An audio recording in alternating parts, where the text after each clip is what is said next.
Tertúlia. Meu boa tarde aí para todos e todas. Hoje é dia 30 de maio de 2012, quarta-feira. O verbete é de número 2311, tem 6 páginas, 77 elogios e 13 máximas. O tema é autoauditoria quinquagenária. A especialidade é autoproexogramologia. Quem redigiu o verbete com muita classe é a nossa veterana professora Eliana, que está ali muito bem assessorada. Cuidado com ela. Definição. A autoauditoria quinquagenária é o procedimento, método, técnica utilizada pela consciência intermissivista lúcida, homem ou mulher, de inventariar, examinar, esquadrinhar, varrer e avaliar o próprio desempenho na consecução da PROEX e da produção gesconológica a partir da 5ª década de vida intrafísica, em pleno período maturológico, denominado meia-idade e um dia, até os 65 anos. Agora, nós temos aí a rastropensenidade, a autopensenidade avaliada na 5ª década de vida intrafísica. A contabilidade da própria vida na maturidade intermediária. A avaliação de desempenho da atual existência. A revisão do passado pessoal aos 50 anos de idade. O detalhamento das escolhas realizadas na adultez jovem. O levantamento dos aportes existenciais. A listagem minuciosa dos próprios talentos, habilidades e competências. Os trafores. Eu li apenas uma parte aí da fatologia. Agora, o amparo de função durante a autoauditoria existencial. A para-auditoria realizada por emissários dos revoluciólogos na Cognópolis Foz, ano 2012. O relatório da autoauditoria entregue aos orientadores evolutivos no final da gestão autoproéxica. Agora, na argumentologia, tem o tópico da taxologia, com 18 planilhas técnicas autoconscienciométricas passíveis de ser aplicado pela consciência interessada em realizar a autoauditoria na meia-idade ou em qualquer estágio maturológico. Agora, depois tem o tópico sobre autodiagnóstico, com 28 itens afirmativos ao modo de escala, precedido da respectiva especialidade conscienciológica, passíveis de auto-aplicação e reflexão por parte da consciência interessada, mediante a escolha de valores autoavaliativos do próprio desempenho proéxico. Então, aqui ela fala sobre 1, pouquíssimo, 2, pouco, 3, mais ou menos, 4, meio e 5, muitíssimo. Agora, na remissiologia dos 15 verbetes, nós destacamos 5. Cronoevoluciologia, inventariologia, inventário proexológico, planilha técnica e proexometria pré-executiva. Agora, eu chamo a atenção para a fase enfática, que ela está perfeitinha.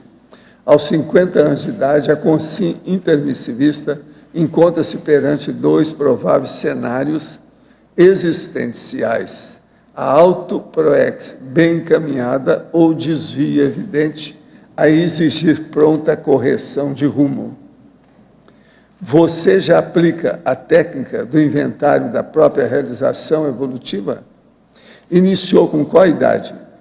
Está preparado ou preparada para a autoauditoria centenária? Agora, a bibliografia tem 4 fontes bibliográficas. Agora, a mega análise aí com João Paulo, nós temos aí exatamente 20 itens.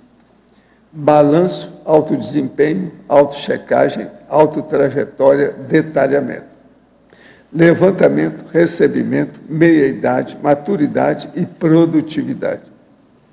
Intrafisicologia, cronoevoluciologia, autoproexogramologia, autovivenciogramologia e autoconscienciometrologia. Autoinventariologia, autossuperações, autoavaliações, autorrealizações e reflexões. Agora, o verbete do dicionário hoje é neopesquisologia, homini mini pesquisísticológico. Agora, o que se passa? Eu chamo a atenção que esse é o tema que eu vivo falando sobre os serenões. Só a pessoa vê aqui os dados que tem aqui para examinar. Eu falo aqui sobre conquistas evolutivas, faculdades mentais, atributos intelectuais, funções cognitivas, alto senso de decisão. É isso aí que eles têm em alto nível. Agora, qualquer um é bom ver as questões que nós estamos falando, principalmente na conclusão. Agora, a verbetógrafa. Poderia nos explicar, principalmente para os teletertulianos que moram fora de Foz, na parafatologia, página 23, segunda linha, a parauditoria realizada por hemisfários evoluciólogos da Cognops Foz, ano base 2012? Ok, até o professor Valdo, por favor, se quiser me ajudar. O professor Valdo trouxe para nós, não lembro exatamente o mês, mas foi esse ano com certeza, de que apareceram aqui alguns auditores, né, para-auditores, enviados pelo evoluciólogo, fazendo aqui um levantamento, fazendo, né, uma geral aqui do nosso trabalho, do processo aqui, e que isso deve ter gerado algum tipo de para-relatório, enfim. Ou seja, né, estamos aí chamando a atenção para esse processo. Professor Valdo, se puder complementar. Isso mesmo. Se tiver aí uma temporada, urubu servando, dando uma geral aí, né? Foi bom. A gente só queria poder ter acesso ao relatório, né, professor? Saber mais. Na efeitologia, página 23, quinta linha, poderia nos detalhar os efeitos da maturidade alcançada apenas na adultez tardia? Aqui a ideia é a seguinte, o ideal, né, é que se seja maduro, se adquira a maturidade já no início da juventude, que é a proposta, a ideia da técnica da inversão existencial. O que a gente vê na média aí da sociedade, na média da humanidade, é que isso não acontece. E às vezes não acontece nem no período que seria esperado, que é o período da meia-idade, né, ou da maturidade intermediária, dos 40 anos e um dia até os 65. Muitas vezes, essa maturidade só vai acontecer na terceira idade, a partir dos 65 anos, né? E em alguns casos, nem nesse período maturológico também. Essa Agora, é a ideia. A paradoxologia, página 24, segunda linha. O paradoxo do retorno da assistência sem retorno. Aqui é um verbete chamado assistência sem retorno, do professor Valdo, onde a pessoa, né, a consciência, ela faz a assistência, a interassistência, sem esperar nada em troca, sem esperar nenhum tipo de retorno. Mas é inevitável que a gente tenha o retorno da assistência, mesmo que não se espere nenhum retorno. Então, isso, dentro aqui do princípio da paradoxologia, na proposta, né, da técnica do verbete, acaba se constituindo num paradoxo, porque mesmo que você não espere, não faça assistência para ter nenhum tipo de retribuição, esse retorno acaba chegando das mais diversas formas. Isso é inevitável. Qual a relação e como é o fenômeno relacionado à assistência onde os assistidos bocejam muito e relaxam bastante para um sono reparador? Às vezes, só de entrar em um ambiente em que trabalho um pouco, as energias acontecem isso. Olha, isso aí mostra que o povo está fora de forma energética. Eles não têm estado vibracional. A pessoa precisa saber fazer desassimilação. Essa turma geralmente está com assimilação excessiva. Agora, se eles estão bocejando desse jeito, o que eles precisam mais é de arco voltaico crânio chacral. Muito mais do que isso aí. Agora, eu entrego a professora Eliana para vocês. Tá certo? Vamos ver o que vocês querem estudar, que esse assunto aí é sério, sabe?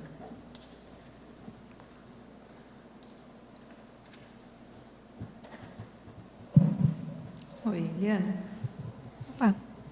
Aqui na página 25, na taxologia, você poderia aprofundar aí como que você vivencia, como você faz esse registro do progestiograma? Do progestiograma. Aqui é o registro das projeções conscientes, né? Você fazer esse inventário de projeções. Daquelas projeções que você tem espontâneas, que você não realizou uma técnica, né, antecipadamente, não buscou através de uma técnica, daquelas que você tem a rememoração, e principalmente daquelas que você fez uma preparação prévia, né, fez aí um laboratório, ou aplicou uma técnica projetiva. Isso é muito interessante, é muito importante quando a gente vai fazer esse autoinventário, essa autoauditoria, então, a gente percebe, às vezes, lá em projeções, lá atrás, 10, 15 anos atrás, 8, fatos, ocorrências, assim, informações importantes que só agora você está podendo entender, está podendo aplicar. Vou te dar um exemplo pessoal. Eu resgatei 2 relatos projetivos meus, de vários anos atrás, sobre projeção autorretrocognitiva, que elas agora que estão fazendo sentido. Agora que eu estou entendendo o que eu vivenciei, a minha hipótese é que tenha sido uma autorretrocognição projetiva no curso intermissivo e a outra de uma ressoma passada, uma ressoma anterior. E agora eu estou entendendo como elas fazem sentido, como elas são conectadas, fazem sentido para o meu atual momento de vida. Eu sou a pessoa, no caso, né, na minha idade, eu estou com 50 anos e tenho feito, assim, a partir desses últimos 2 anos, um inventário, uma autorreflexão profunda, assim, né, de como tem sido a minha vida, as minhas escolhas, enfim, né, e o que isso está repercutindo, o que está faltando muita coisa. Mas a gente registrar as projeções, guardar isso e, de vez em quando, ir lá olhar, ou quando você lembrar, puxa, eu tenho alguma coisa relacionada a essa vivência. E lá atrás, isso ajuda bastante. Para mim, está sendo bem importante nesse momento.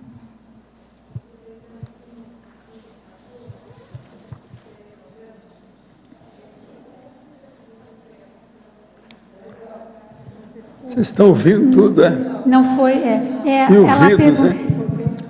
Vou repetir, então. No item 14, serenograma, quais técnicas você foi aplicando? O que você vê que funciona na questão da anticonflitividade? Bom, assim, aqui eu quero clarear o seguinte. Eu não apliquei em profundidade todas essas técnicas. Ainda não. Eu estou ainda trabalhando para isso. Então, o que eu fiz aqui? Eu fiz um levantamento, uma pesquisa, um find, e aliás tem mais coisa que isso, né? Do que nós já temos de técnicas, né, autoconscienciométricas para fazer esse tipo de medida. Então, eu levantei essas 18, tem mais, eles têm essas 18, várias delas eu já aplico, mas no caso do serenograma, eu ainda não tenho feito um registro mais sistemático, até porque eu tô bastante, né, ainda distante disso. Eu ainda tenho bastante... me falta muito pacificação íntima, eu sou uma pessoa com, né, um nível importante de ansiedade, e ainda aquela técnica do professor Everton, né, hoje eu não me irritei, ainda é difícil para mim passar, né, 2, 3, 4 dias sem algum tipo de irritação, nem que seja apenas um rápido pensene aí já, né, principalmente no trânsito de Foz, que é uma outra história aí. Sair de casa, 3 quadras, já acontece alguma coisa que a gente acaba indo.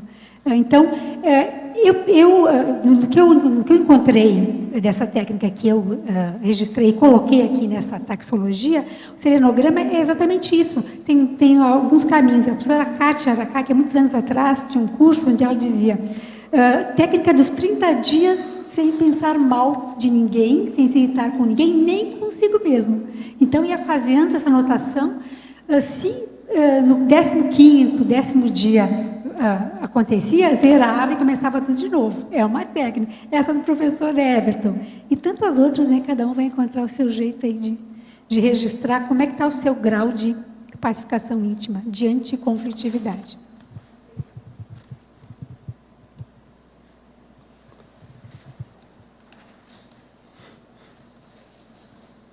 Eliane?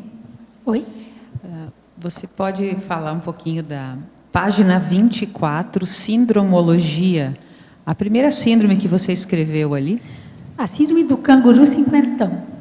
A síndrome do canguru, vocês todos devem conhecer, é quando, né, aquela consinha adulta, né, já deveria não estar mais, né, no bolso do canguru, da mãe canguru, da família, morando com os pais, enfim, já poderia estar com autonomia, às vezes já tem autonomia financeira, enfim, né, mas opta por estar ainda vivendo com os pais, enfim, com todo um processo aí de submissão e de imaturidade. Eu conheço casos de cinquentões com essa síndrome do canguru, que ainda estão na casa da mamãe e do papai com 50 anos ou mais de idade. E eu acho isso algo sério, porque ainda não é o caso dessa pessoa estar com mãe ou pai para cuidar deles, porque é o contrário, eu vejo que eles é que cuidam ainda do cinquentão, ou dos cinquentões, né? Então, seria... O que a gente espera é o contrário, que a pessoa vai lá para ajudar a cuidar dos pais, tem alguma necessidade. Exato. Né? E há um momento em que, por necessidade, se traz os pais para morar conosco, aí se inverte os papéis, né? Aí a gente passa a ser os pais dos pais, né? Os cuidadores. Mas esse caso aqui, essa síndrome, ainda os 50 é cuidado pelo pai e pela mãe, quando estiverem os dois ainda. Mais uma outra pergunta na página 25, em taxologia. O item número 5. Interassistenciograma, as práticas interassistenciais registradas e o saldo avaliado.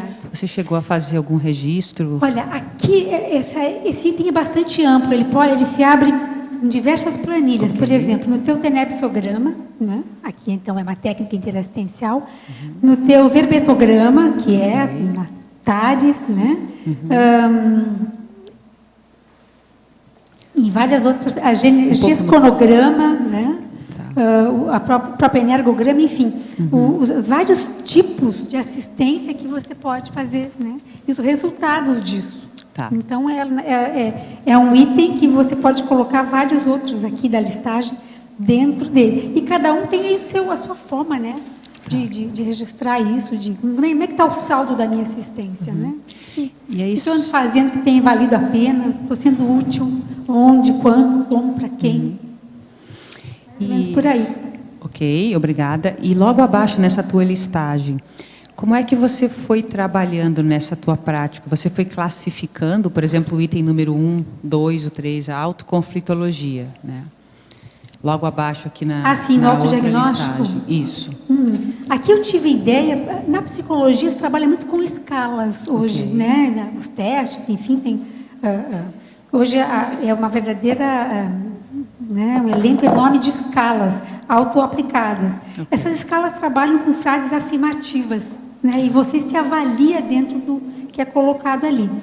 Aí, o que eu fui fazendo? Quando eu tive a ideia desse verbete, me veio imediatamente a ideia de criar uma escala dentro do processo da autoauditoria, né, quinquagenária aos 50 anos, ou em qualquer idade, enfim, para avaliar como é que eu estou nesse momento da minha ProEx. Aí as ideias vieram vindo. Aqui na tertúlia, várias delas foram originárias aqui da tertúlia. Eu estou aqui e vem alguma ideia, eu pesquisei alguma coisa, mas assim, não foi... eu não fui esquadrinhando e selecionando propriamente áreas. Eu fiquei pensando em mim mesma que questões, né, estavam me motivando mais. O que eu estava mais perguntando para mim mesmo? Como é que estava o meu desempenho em tais itens? E fui listando. E aí chegou em 28, eu pensei até em fazer 50, mas eu, né, em função até da pressa do bebê, enfim, a gente está aí com uma produtividade, mas essa escala, ela pode ser aumentada, com certeza, né? Até pode ser feito contribuições e vocês, quem quiser, faça aí o seu aumento, inclua as suas questões à vontade. Ok, obrigada. Eliana. Oi. Aqui na efeitologia, página 23, na segunda linha, você fala assim, o efeito de checar as próprias intenções na 5ª década de vida. O que você acha que muda, o que possibilita, quais são as facilidades para você fazer uma reavaliação das intenções da pessoa aos 50 anos?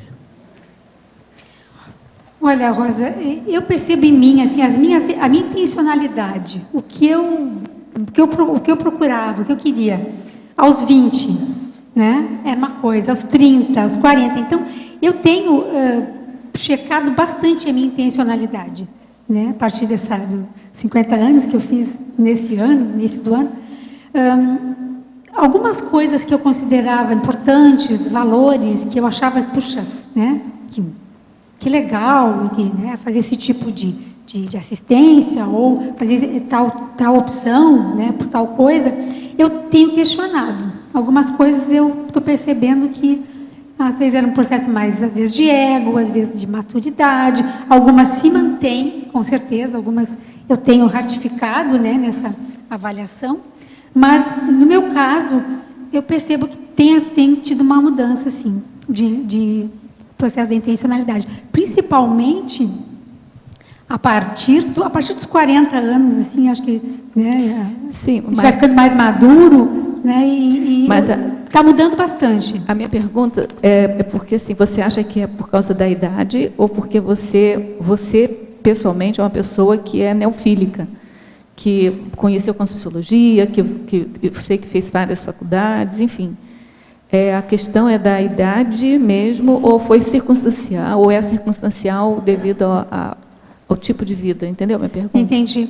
Eu acho que isso é bastante pessoal, Rosa, porque pode ter consciências aí mais maduras, né, mais auto-organizadas desde cedo, que vem já com uma intencionalidade reta, né, um processo linear desde muito jovem, ou desde bem mais cedo, e isso se mantém firme.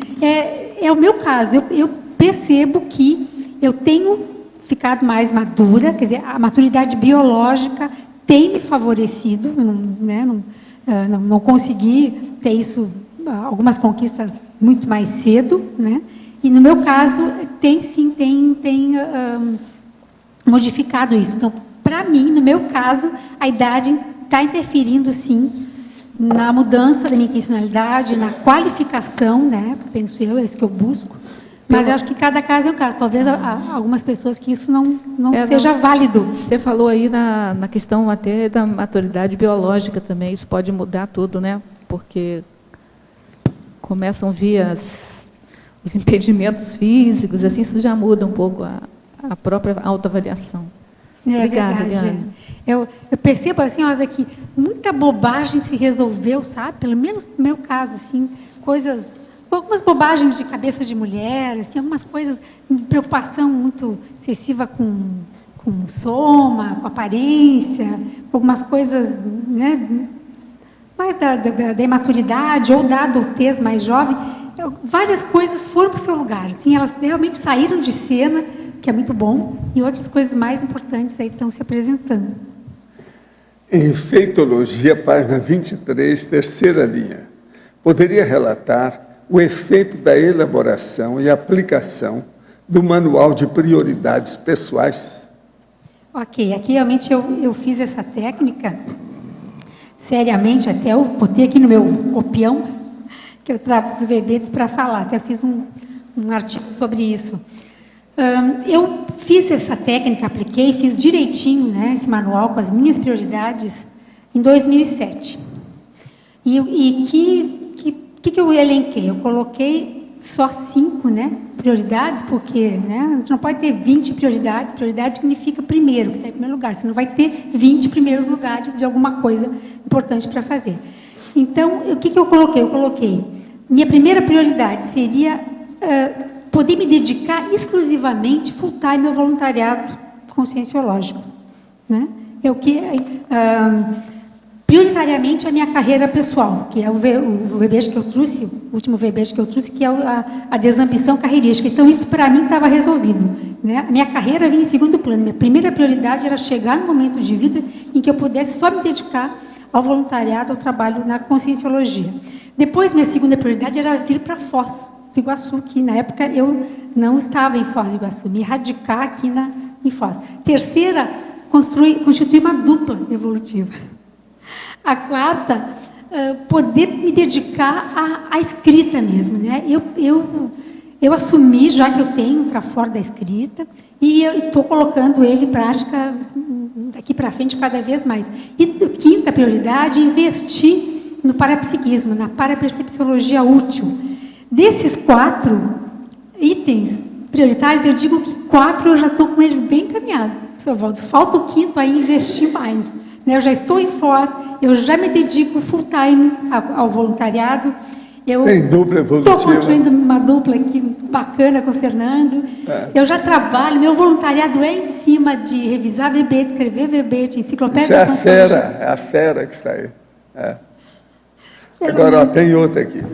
Trinomiologia, página 24. Poderia abordar a condição ideal da vivência do trinômio holomaturológico e o trinômio da maturidade pessoal, biológica, emocional e intelectiva?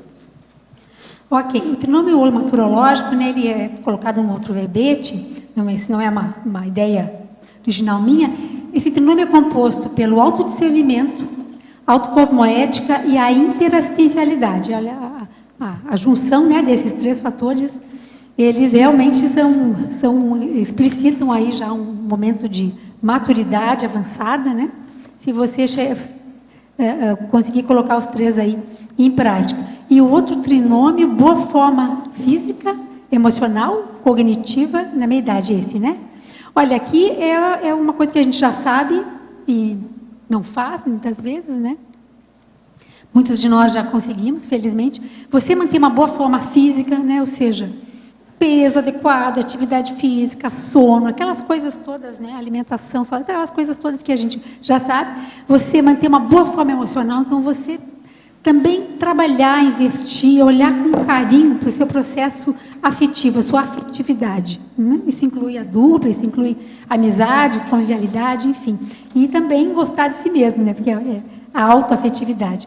E a boa forma cognitiva, ou seja, é você estudar, pesquisar, refletir, pensar, produzir, né, na área aí da intelectualidade, da cognição. Você não parar de aprender, de estudar nunca. Isso aí, se a gente conseguir levar junto, é bom. Em sindromologia, página 24, poderia comentar síndrome do infantilismo na meia-idade? Seria o caso da Xuxa, que até hoje continua ingênua? Eu não sei se ela é tão ingênua assim, mas ela faz uma figura, né? Ela faz um tipo, ela não tem chega a ser personagem. retardada, não chega a ser retardada, mas tem alguma coisa, né? Né? Porque aqui, vamos dizer assim, é um modo de vida, é um meio de vida aqui, né? Se ela fosse se dirigir ao público adulto, provavelmente ela não teria esse sucesso, enfim. Mas é mais sério, eu vejo até que o caso da nossa amiga aí referida é a síndrome de infantilismo na meia-idade, a neotenia, né? As pessoas já biologicamente com uma idade, né, já avançada, ou na maturidade intermediária, e ainda com muitos aspectos infantis, imaturos, né, de vacilar sobre uma série de coisas, não assumir responsabilidades, enfim, dependências ainda infantis, carências emocionais ainda não trabalhadas. O comportamento como um todo, isso é bastante sério e é bastante comum, né? A gente vê na nossa sociedade, incentiva isso direto, associa a mídia, tudo, cultura, sejamos crianças imaturas aí por mais tempo. Eliana? Sim. Eliana, do B. Aqui na patologia, 7ª linha, você colocou o fato de cair na malha fina da auditoria evolutiva, possui negação de talentos e competências pessoais. Pode falar um pouquinho mais? Sim, você sabe, Nida, que eu gosto desses trocadilhos assim, né? Esse tipo de analogia. A gente não cai na malha fina aí da Receita Federal do Imposto de Renda quando sonega, né? Alguma coisa de informação, de bens, de ganhos, né? Eu fiz aqui, eu estava escrevendo bem nos dias que estava para entregar o imposto de renda, sabe? Estava nos últimos dias. Aí eu associei, eu disse, puxa, quer saber? Olha, a gente está sujeito a cair na malha fina aí quando for feita a auditoria evolutiva, e como é que foi a tua soma, o teu desempenho, se a gente sonegar talentos e competências. Isso é muito sério. Né? A professora Daiane tem um verbete chamado traforo ocioso, né? E que, olha, traforo ocioso é malha fina Com certeza. A grande diferença, Eliana, é que a malha fina do imposto de renda são eles que colocam. E essa daqui acho que é a gente mesmo que coloca, né? Com certeza. Não vai, acho que não vai ter alguém aí que... Né, a gente que vai fazer nessa alta auditoria, a gente vai ver que, puxa vida, né? Ali fiquei devendo. Eliana, só continuando aqui, na página 23, efeitologia, esse primeiro efeito, eu queria ver como é que você vê, além da sua experiência, a condição do verbetorado conscienciológico influenciando na maturidade consciencial de todos, das pessoas que você já viu na sua experiência que passaram por essa condição. No meu caso, né, e pessoal, e da minha experiência, e que eu tenho observado nas revisões, acompanhado aí os colegas verbetógrafos, parece um divisor de águas. Assim, temos pessoais de maturidade, de uma outra postura. Eu senti assim. No momento que eu comecei, eu fiz o primeiro verbete e defendi aqui e comecei, né, e não parei mais de fazer verbetes, eu sinto que eu estou avançando no processo aí dessa maturidade cognitiva, intelectual e assistencial também, consciencial, né? Aqui está numa acepção ampla. E eu acho que é muito importante essa oportunidade, essa vivência que a gente está tendo, única, ímpar. E eu acho que desculpem aí, uma característica ou uma demonstração de maturidade consciencial está fazendo esse enfrentamento, esse autoenfrentamento, né? Que é descrever, de vir aqui, né? Botar a cara a tapa e aí defender alguma ideia. A gente se expõe muito, felizmente, às vezes ajuda, mais, menos, mas se autoajuda, principalmente, com certeza, né? Então, eu acho que, na minha experiência, eu amadureci, eu tenho amadurecido com esse processo e vejo que colegas aí também têm tido essa mesma experiência. Você pode falar também, Nida. Mas eu queria ver a sua opinião, né? Você colocou o efeito no seu verbete? Olha, eu sei que você também vive essa experiência. Eu que agradeço. Eliane, aqui na página 23, efeitologia, de baixo para cima, na terceira linha, o efeito da desacomodação na autorrevisão quinquagenária. Cris, fazer essa auditoria assim, de verdade, séria, técnica profunda, talvez desacomode, mexa com você, né? Coloque você aí numa zona de desconforto séria, importante. E isso é positivo, isso é necessário. Você sair de posições, comportamentos, enfim, escolhas que, né, talvez estivessem muito confortáveis ou aparentemente tudo indo bem, né? Mas a gente vai avaliar profundamente e fica... Eu fiquei desacomodada com várias questões. Isso. E quais foram os efeitos disso positivos? Por exemplo, eu estou muito desacomodada com a questão de, com 50 anos, ter um trafor da escrita desde 5 anos de idade, sério, isso, e não ter escrito nenhum livro ainda. Né? Eu tenho bastante artigos, eu escrevo verbete, eu escrevi muito, eu trabalhei 10 anos como jornalista, escrevi bastante, mas e um livro mais sério, nem na ciência convencional e nem na conscienciologia, mas eu estou trabalhando, né, para isso, mas isso me incomoda bastante, me desacomodou, me dei conta, puxa, o que eu estou fazendo? Estou esperando o quê? Mas isso é bem positivo, né? Porque vai produzir um efeito bom, que é o livro. E outra pergunta, na binomiologia. Aonde, Cris? Binomiologia. Sim. Na última linha da página 23, o binômio cápsula do tempo cinemascópica, arquivos autonemônicos. O que você quis colocar? Porque quando você vai fazer uma auto-auditoria, um auto-inventariograma, você vai buscar tudo que você já viveu, né? Então, você vai buscar aí a sua cápsula do tempo cinemascópica, os seus arquivos da sua memória, que você tem dentro de você, o que você tem registrado, o que você tem gravado. Eu tenho lá guardadas algumas fitas, assim, né, ainda aquela fita, né, cassete grande, de palestras, de eventos que eu apresentei, e que, olhando aquilo agora, puxa, é importante você ver se você melhorou ou não, que você avançou, né, o que você já fazia há 15 anos atrás.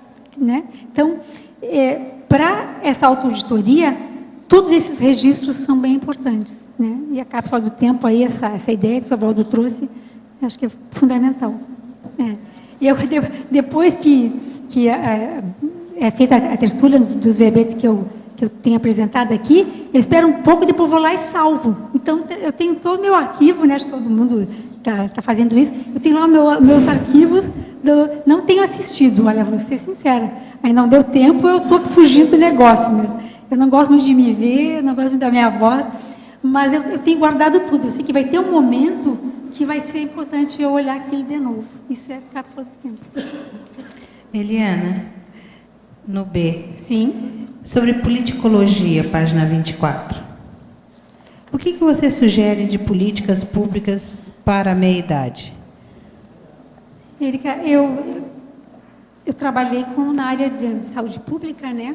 E na área principalmente na vigilância de saúde, uma área nova que foi proposta pelo Ministério da Saúde há mais ou menos uns 4 anos atrás, que se chama DANTES, Doenças e Agravos Não Transmissíveis.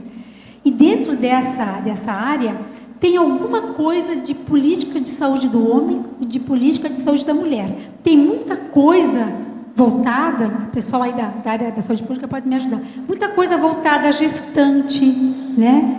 Já está crescendo bastante também as políticas para a terceira idade, né? Para a infância e para a adolescência, mas para a meia-idade, notadamente para os homens, tem muito pouca coisa.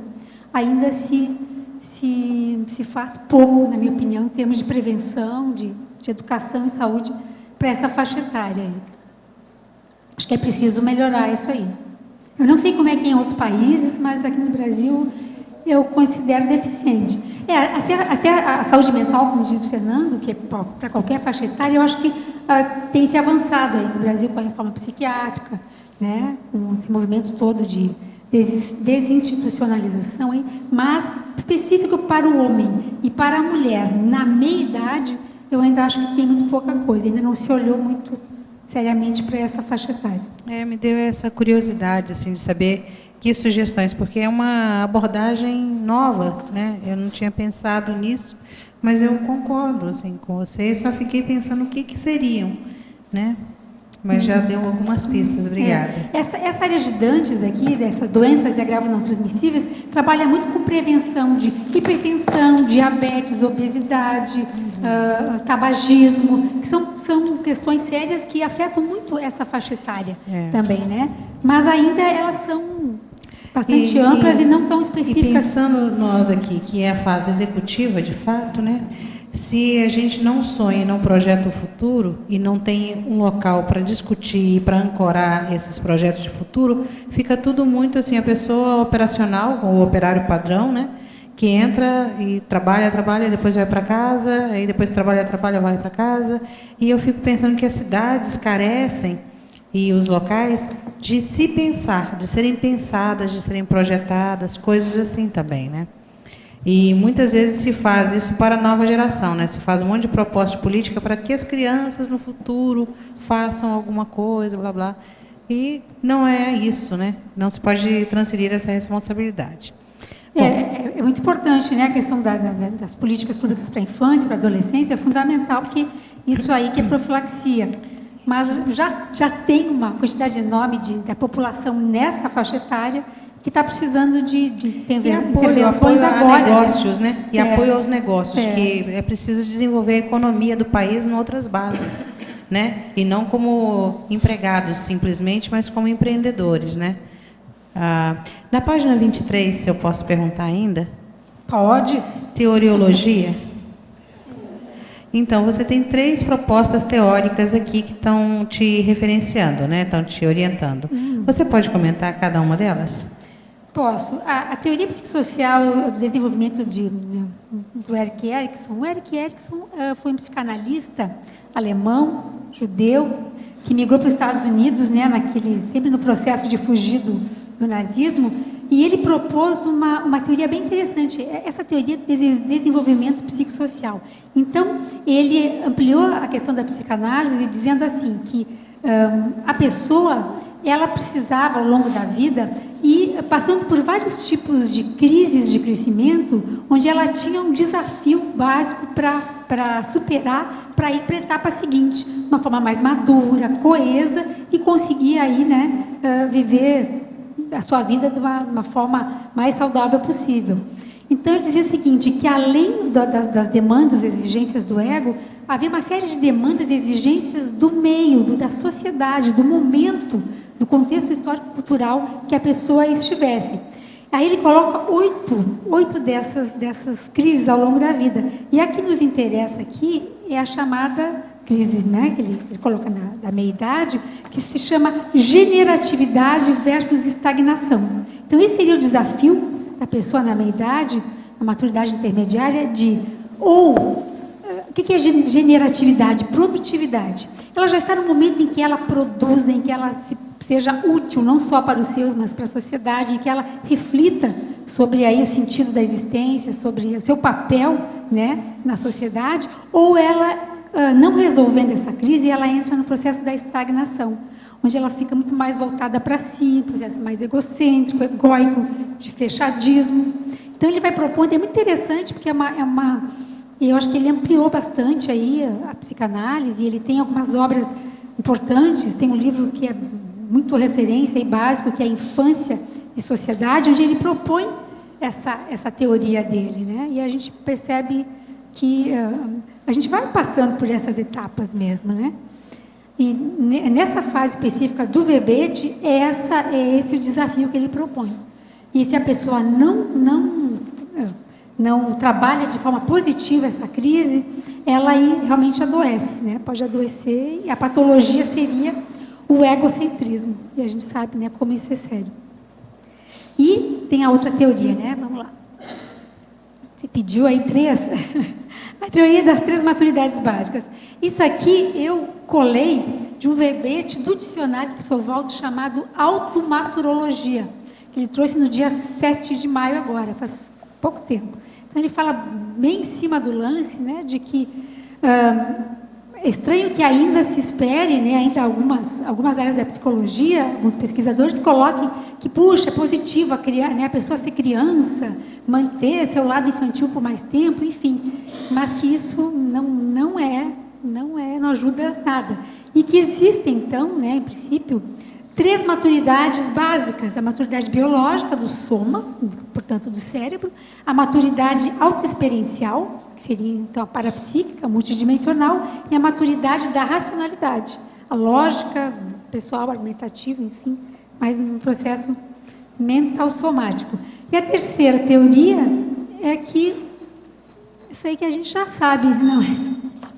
Que não tem evolução, não tem crescimento sem muito esforço pessoal, sem suar muito, sem trabalhar bastante aí e sempre, né? Não dá para ter aposentadoria evolutiva nunca. É isso. Com certeza. Obrigada. Professor Valdo, na página 45, o primeiro item lá da mini pesquisologia, se o senhor poderia... Em conclusão, eis aí uma mini pesquisa relevante para todos nós, indagação, elucubração ou hipótese tentativa que venho repetindo há décadas, por ser assunto da área da serenologia, intrigante, desnorteante e ainda totalmente mateológico. É uma mini pesquisa de mega problema, que isso é a condição do serenão que eu estava falando. De vez em quando eu falo isso aqui. Qual é o mega atributo que o serenão tem, que ele consegue fazer até derrogação de certas leis físicas? E nós, pré-serenão, o que a gente poderíamos, assim, Vamos estudar, né? O que eu estou fazendo aí. Eu estou, pelo menos, trazendo à baila o problema. Eu confio em vocês. Né? Vamos ver o que é. Estou confiando no João aqui, ó, para ver o que ele faz, o João Paulo. O que você acha? Vamos nomear o João Paulo para descobrir isso o mais depressa possível, porque ele é bom, né? Claro. Ele vê muito detalhe. Entende? Então, teria relação com o detalhismo? Para nós começarmos? Ou... agora, leia tudo que está escrito aqui, que você vai ter uma ideia. Agora, onde eu falei mais sério, aqui, ó, eu vou repetir. Conquistas evolutivas, faculdades mentais, atributos intelectuais, funções cognitivas, autossenso de decisão, ainda não alcançados por nós. Isso é que é. Agora, eles conseguem derrogar as leis primárias da matéria, com efeitos de manifestações energéticas fora de série. Esse é o verbete que eu estou analisando, mais isso aqui de tudo que eu já trouxe, que a gente está falando nisso. Mas tem outros lugares lá no dicionário que eu torno a falar no assunto. Recentemente passei por 3 assaltos consecutivos. Falta de dinheiro, desilusão amorosa e coisas que mexeram muito comigo. Embora eu seja uma pessoa que tenha muitas precognições, faço o curso de mediunidade em casa espírita e sempre assisto às tertúlias e estudo a conscienciologia. Mas parece que eu estou com uma carga que atrai essas coisas negativas e muitas vezes perco o discernimento e a paz. O que devo fazer? Olha, está na cara que você precisa de dominar o estado vibracional. Isso aí é acidente de percurso. Se você está falando que recentemente você teve 3 assaltos, precisa examinar também o que está se passando com você, aonde você vai, o que você faz, o que está errado nos seus hábitos. Tudo é bom a gente ver, porque às vezes o assédio está aí por incúria, por desatenção. Às vezes a pessoa não está vendo o que está se passando. Faz um levantamento dessa situação. Eu penso que por aí você vai. Agora, use o estado vibracional para melhorar seu ambiente. O senhor conhece o médium Robson Pinheiro? Ele lançou um livro sobre reurbanizações extrafísicas. O senhor pode falar sobre ele? Não, eu ainda não examinei bem o livro dele, não. Se examinar mais para poder falar, né? Na neopesquisologia, é possível fazer uma autorreflexão de 5 horas em casa, considerando que mora em Belo Horizonte. Quais as condições ideais para um laboratório que facilite esta técnica? O que é que você acha aí para você falar para ele? Você tem uma ideia? Em Belo Horizonte? Veja bem, ele quer fazer uma autorreflexão de 5 horas em casa. Não tem problema, ele tem que arranjar um ambiente. Não é isso? Ele não vai ter condições, precisa das condições mais ideais de silêncio absoluto. Claro, ele vai se organizar para pedir que ninguém... Você não tem uma fazenda lá de um amigo? Vai para lá. Isso, também, se a tiver um lugar seria mais... ideal, né? Claro, não, você pode fazer em qualquer lugar, só desliga o celular, tira o telefone do gancho, pede para que o pessoal não te interrompa. Tudo. Desliga tudo. Tudo. Se coloque num local confortável, para fazer em qualquer lugar. Agora, qualquer coisa, ele vem para cá e faz lá. O laboratório, ele pega e paga 2 vezes, uma depois da outra, e fica lá dentro. Muito interessante, essa pessoa está fazendo isso. Já pensou ele chegar e fazer isso lá no imobilidade? Aqui no Pensenologia. Pensenologia. Tudo de bom. Ficar dois períodos. Aí ele... Ou 3, ou 4, isso aí depende do que ele marca quer. 3 horários, né? E fica às 5 horas e 1 hora ainda para... Tem muita gente que está fazendo isso aí. Faz 3 dias. Eu fiz isso. 3 dias lá, tipo que eu aluguei o laboratório lá. Pois é. Valeu a pena. Agora, ó, qualquer coisa ele pode chegar. Aqui tem uns lugares aí que ele pode ficar escondido e fazer no meio do mato. Aqui dentro mesmo já tem ambiente para isso. Né? Só sentar aí e ficar escondidinho ali. Professor Paulo. Sim. Aqui no B. Do que o senhor acabou de falar para a Ana, aqui a respeito do dicionário, né? O senhor estava falando aqui dos atributos que a gente não conquistou ainda. O senhor até repetiu aqui, ó. Tal reação se inclui entre as conquistas evolutivas, faculdades mentais, atributos intelectuais, funções cognitivas e autossenso de decisão, ainda não alcançados por nós. No verbete de onde, do dicionário, o senhor colocou também uma taxologia, me parece, que falava da autodecidologia, que dizia também o autossenso. Quase todo dia eu falo isso aqui. Tá. Eu queria que o senhor falasse um pouquinho mais, pode ser? Do autossenso e decisão. Você está vendo que ainda está pouco que eu estou falando. Agora, veja bem, esse processo do autossenso de decisão é a pessoa que já tem uma capacidade de resolução mais assim, psíquica. Ela é mais rápida nisso. Ela já sabe o que quer, ela vive pensando naquilo. Então, ela sabe o que ela precisa, qual o próximo passo. Então, o que se passa? Qual o resultado disso? Ela aumenta a autodeterminação, o processo da deliberação pessoal, aquilo de fazer. Ela já traz aquilo com ela, aquilo está na ponta da língua. Ela não esquece aquilo, é um mega foco, ela está de olho. Então, isso fica mais fácil. Agora, geralmente, quem tem isso é uma pessoa que já tem uma certa organização, que trabalha com as energias, o estado vibracional, etc. Porque senão não dá, né? É preciso de ter. Para ela ficar mais atualizada dentro daquilo que ela faz. Agora, eu penso que todo mundo devia saber qual é o seu primeiro passo na frente. A primeira, entende, passada que ela tem que dar. Como diz o povo, com o pé direito. Está entendendo? Dá o passo com o pé direito. Então, ela já sabe, já tem uma ideia. O que é que eu estou precisando agora, em primeiro lugar? A maioria aqui vai falar assim, não, eu estou precisando de fazer um livro. Outros vão falar, não, eu estou precisando de fazer um verbete. Não é isso. Que às vezes tem um processo particular, pessoal, mais sério, mais direto. Então, é isso que a pessoa tem que fazer. Está claro? Agora, esse problema do mega atributo do serenão, tem mais coisa além disso que eu falei, tá? Vamos estudar. Isso aqui eu estou dando só para não assustar o passarinho. Tem mais coisa. Nós temos que trabalhar com isso. Agora, já tem aí o processo de se transformar em desperto em 3 anos. Já tem a turma que já está procurando alcançar a transafetividade, que isso ultrapassa os processos da duplologia, né? Já tem outra turma que tem um negócio mais definitivo. Como é que chama? Autoabsolutismo do momento evolutivo. Então, veja, só isso aí já faz pensar, né? Vamos entender. Que tal autoevolutivo, hein? Esse auto para a eternidade total, hein? O que você acha? Agora, o absolutismo, ele é alto, né? Ele é elevado, né? Alto com L e alto com U, entende? Ele é bravo. Agora, absoluto, mas a gente tem que falar que é no momento evolutivo.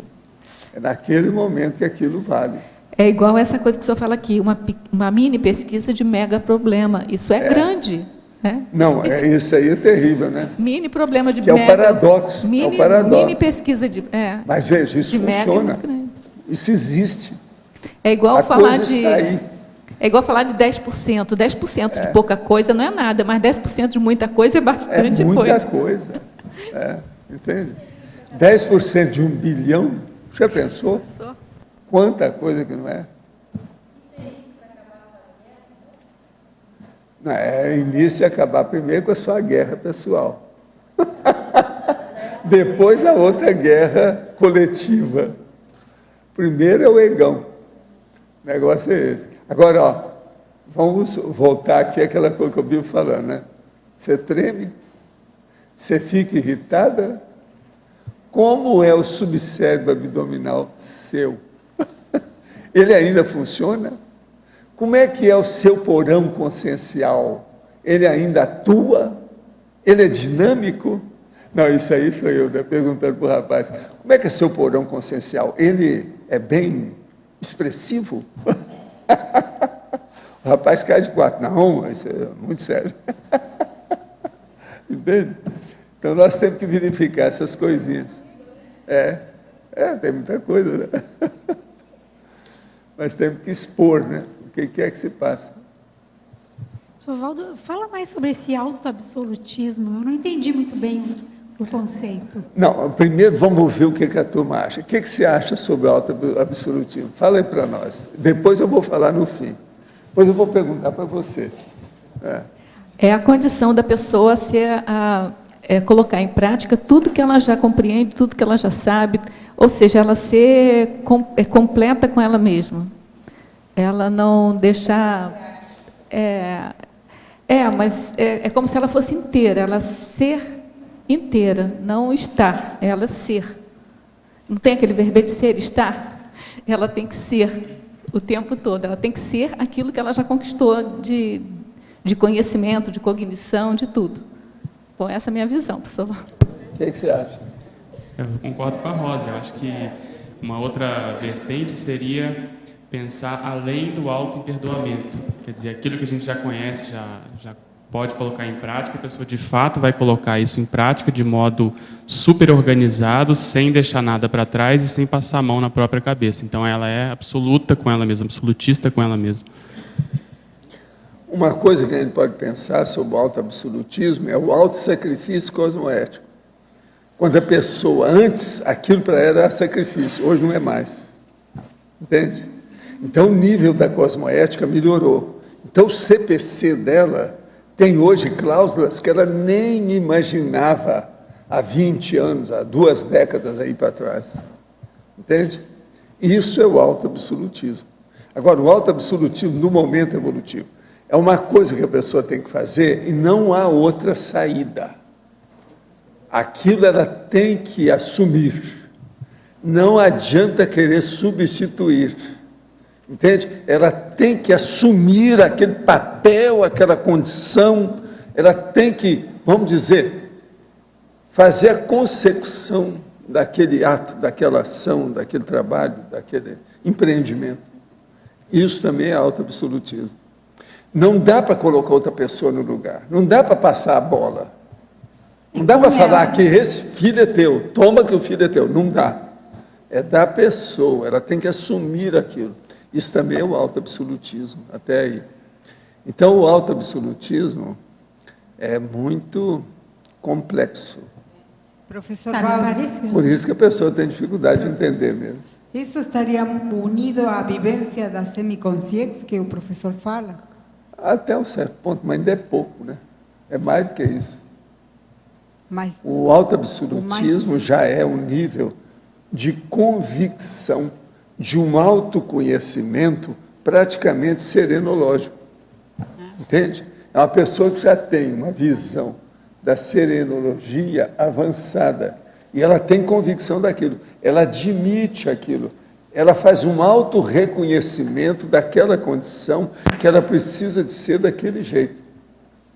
Isso é o autoabsolutismo. Agora veja, então, o absolutismo aí seria aquilo que é o determinante, que é para ser daquele jeito e não ter outra saída, mas reconhecido pela pessoa. Você está entendendo a diferença? Então, é uma autoconvicção de um conceito super grave. Isso é autoabsolutismo. Baseado na autocompreensão? Pois é. Senão não é um toque, né? Um nível mais avançado.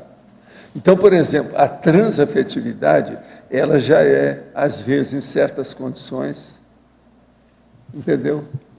O autoabsolutismo. Professor. Então, aí vem uma série de condições que a gente pode colocar aí dentro. O primeiro entendimento que eu tinha tido é realmente esse, da questão da pessoa definir o que é o melhor para ela, em termos de serenologia, ela ser peremptória com ela.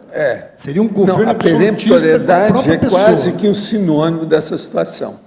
A peremptoriedade. É isso que eu tinha entendido bem firme. Quer dizer, firmeza. Agora, veja, é um processo quase de fatalismo. Não tem jeito da pessoa tirar o corpo fora. Aquilo é fatal. É como se fosse o estigma do processo evolutivo cosmoético da pessoa. Ela chegou ali, é um autoestigma, que ela se impõe. E o início, ela vê a si mesma daquele jeito e ela precisa daquilo. E o início disso seria um CPC bem formulado, né? Seria o começo de um Não, aí é um CTCzão. Grandão. Mega CPC. Bom, se eu entendi, então, se o determinante, né, é conhecido e admitido pela pessoa, e ela, então, não vai abrir mão e vai executar aquilo, é um acelerador, então, da desperticidade. É a hora que a pessoa diminui não pode totalmente o conflito de banda. Interno, a pessoa assumiu de fato, ela não vai saltar de banda, não vai para o acostamento. Não tem jeito mais de saltar de banda. Certo. Agora, veja, eu vivo falando aqui para vocês que uma consciência com nível superior, quando ela recomenda alguma coisa para a gente, aquilo praticamente se torna irresistível. Tá certo? Então, há uma irresistibilidade da autoconsciência evolutiva de alguém a respeito de um posicionamento ou de uma tomada de atitude, uma postura. Agora, veja, no caso aí, é a própria pessoa que faz uma condição irresistível a ela. Você está entendendo? Isso aí é para clarear mais o assunto para vocês. Então, por exemplo, a auto-irresistibilidade de uma tomada de posição é esse auto-absolutismo. E desafiador, né, professor? Tem que ser condições desafiadoras. O desafio já ficou para trás, né? Isso a pessoa começou a pensar nisso quando ela está na teoria, para começar a pensar. Nesse momento ela não tem mais dúvida, já não né? tem mais. Isso aí ficou pequeno. Nesse momento ela já não tem mais dúvida. Ela tem lucidez, ela não, tomou uma não há mais dúvida, não há impasse, não há dilema, não há oxímoro, não há paradoxo, não há tautologia e não há vovozinha. Tem a banana. Quer que repita tudo de novo?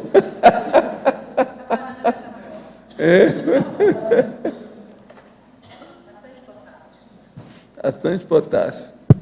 Professor muito Valdo. Menos negocinho evolutivo, muito menos, né, professor? Como é que é? Muito menos negocinho evolutivo. Isso aí, então, nem... Agora, veja, você já tem que começar a pensar em certos princípios conscienciais, evolutivos e prioritários, vamos dizer, proexológicos. Eu acho que quem tem que estudar mais aqui, isso é o Loche, lá com a Apex. Que tem que ver quanto é que uma pessoa deve tomar uma atitude, né, desse sentido de peremptoriedade definida e definitiva. No momento evolutivo, isso é definitivo e é insubstituível. A pessoa tem que pensar nisso. Agora, veja, o auto-imperdoador aí também ficou pequeno. A pessoa já está muito mais lá na frente. Agora, gente, o evoluciólogo já tem muita coisa disso, ele tem plena consciência disso. Evoluciólogo. Então, pensa bem como é que não é o serenão. Agora, veja, eu penso que isso é uma abertura para o caminho da gente entender o serenão. Professor, aqui na letra B, a gente poderia dizer que uma pessoa que ela tem essa conduta de absolutismo, isso já indica que ela está executando a auto-proex? E qual que é a relação que você faz disso tudo com a técnica da Invex também, se você puder? Não, a técnica, aí depende do que a pessoa acha. Por exemplo, tem o rapaz ou a moça que chega aqui e fala assim, não, a Invex para mim é inevitável e inafastável. Eu já assumi essa condição. Não há outra hipótese. E a pessoa ainda levanta o dedo assim. Ainda não há outra hipótese. Faz alguns meses uma moça falou isso aqui para mim. Não há outra hipótese. Eu já vi que esse é um caminho mais inteligente que tem para a pessoa aqui, nesse planeta, nessa dimensão. Bola, você quer coisa maior do que essa? Aí eu viro para ela e falo assim, não, isso é o auto-absolutismo, você está perfeita. Você querendo, você assina embaixo, eu sirvo de testemunha. Vou assinar como testemunha para você. Agora veja, logo então que ela viu, acalmou, que o negócio todo, eu virei para ela e falei assim, olha, mas isso é o início do princípio do começo. Aí eu perguntei para ela, você já tem duplista? Ela falou assim, não. Então, ó, você tem que pensar. Você já formou em alguma coisa também? Não. Então, você tem que pensar. Um curso superior e a dupla evolutiva, eu acho inevitável no caso, se pensar. Por causa do processo da profissão, etc. Tal. Pois é. Ela ia pensar, isso aí já vem depois. Quando o senhor fala que a transafetividade é além supera o duplismo, naquele na verdade, momento evolutivo, aquilo a Invex era porque, na verdade, o autoabsolutismo ele é meio que contraditório, não digo, mas ele deixa pequena não, ele não muda. Não, eu não acho que seja assim. Naquele momento evolutivo, ele é absoluto. O duplismo pode fazer parte do absolutismo dele, naquele momento evolutivo. Não, escuta, raciocina. Aquele momento evolutivo, o que ela quer é Invex. Aquilo é absoluto. Arranja uma coisa. Ela vira e fala assim, não, eu vou fazer uma cirurgia transexual. Você acha que é isso seria absoluto para ela? Que é coisa pior do que isso? É que vai chegando um ponto... Raciocina o que é o definitivo, acabou, é o top, é o fim.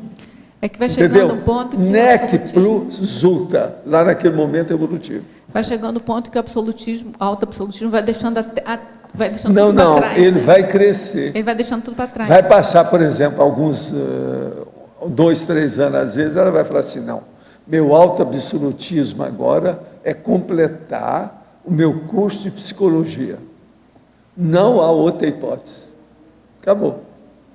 Ela já mudou o autoabsolutismo dela para aquele momento evolutivo. Quando terminar o curso de psicologia, vai falar assim, como eu ainda não tenho agora duplista, agora eu vou atrás do príncipe encantado. Então ela sai para uma caça. Aí ele... Entende? Aí seria... Então nós temos autoabsolutismo em todas as etapas de renovação da vida. Isso é inevitável. Eu tenho um autoabsolutismo comigo, qual que é? Estudar consciência. Estudar consciência. Estudar com semiconsciência. Um negócio por aí. Mais ou menos por aí. Estudar semiconsciência. Se vocês tiverem uma saída para mim, vocês me dão. Não é ser semiconsciência. Que ele já falou que coisas. Não, mas esse aí é que eu venho falando aqui. O que eu estou estudando mais é a semiconsciencialidade. Agora, veja, eu sou pretencioso, né? É muita pretensão, não acha? Mas a gente faz força. Agora, veja, uma pessoa que sonha pouco, dá vontade de cuspir na cara dela. Ela tem que sonhar grande. Vocês não acham? Sonho é sonho. Agora, o processo é que você tem que começar a sonhar, que é um processo de imaginação, para pouco a pouco você materializar aquilo. Porque o sonho imaginado é a teoria. Agora, você tem que concretizar aquilo pela vivência. Então, eu estou nessa fase da teoria, mas eu chego lá. Eu não sei se foi de propósito ou se foi sincronicidade, mas o senso de decisão que o senhor tem falado no verbete de ontem, falou hoje, daqui a pouco a gente vai ter outros verbetes, é bem sincrônico, então, com essa ideia do autoabsolutismo, porque é a base, né? Eu estou repetindo uma série de coisas para ver se o povo entende. Você já notou, quando a gente fala nisso, cada um fala num ângulo diferente? Eu percebi. Você viu isso? Eu até Você fiz vê a complexidade do tema, a complexidade do construto, do conceito. Eu fiz até uma autoavaliação, professor Valdo. Como ele é difícil. Eu fiz até uma autoavaliação do ponto de vista da matemática, porque tem até uma piada, né? Que você deve ter feito um algoritmo com a Não, sua. É porque colocou assim, lá no meio e começou a pôr seta. Eu falei da jeito. coisa teórica, Aqui, da coisa maior, né? Eu falei da coisa teórica, e vocês falaram da coisa muito mais prática. Aí eu me lembrei daquele incêndio que estava tendo, chamaram o engenheiro e o matemático para resolver o problema. O matemático ficou horas para ver se tinha solução, qual era a solução. Aí, quando foi lá, a biblioteca já tinha sido queimada. O engenheiro foi lá, tem que apagar, foi lá, pegou água, logo foi jogando, não quis nem saber o que ia acontecer. Essa é a diferença. O matemático fica lá fazendo as teorias. E aí aconteceu isso comigo, eu reparei bem a diferença das duas respostas. E filosofia, eles morrem como teoréticos, um monte deles. Isso é uma pena. A gente tem que vivenciar o processo. Outra coisa, ciência convencional também. Você quer maior teoria do que cuidar só de elétron? Isso também, a Terra é teoria. Veja bem, eu estou aqui estudando a consciência, mas eu tenho essa tábua, essa mesa, e eu fico só estudando a mesa. Eu não estou estudando o que é que tem aqui sobre consciência, só a mesa. Ciência convencional é isso, eles estudam a mesa.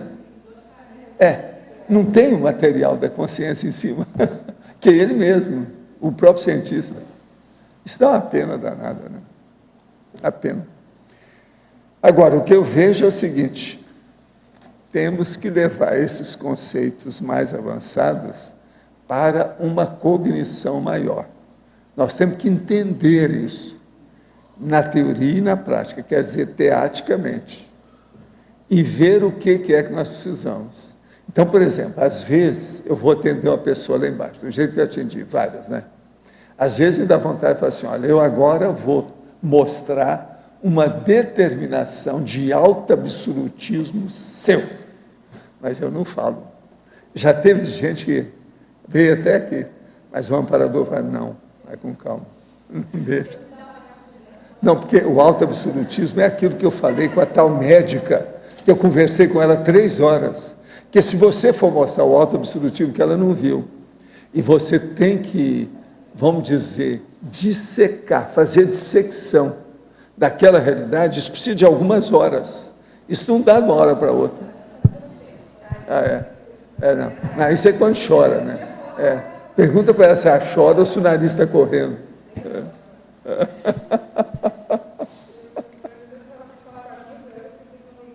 Pois é.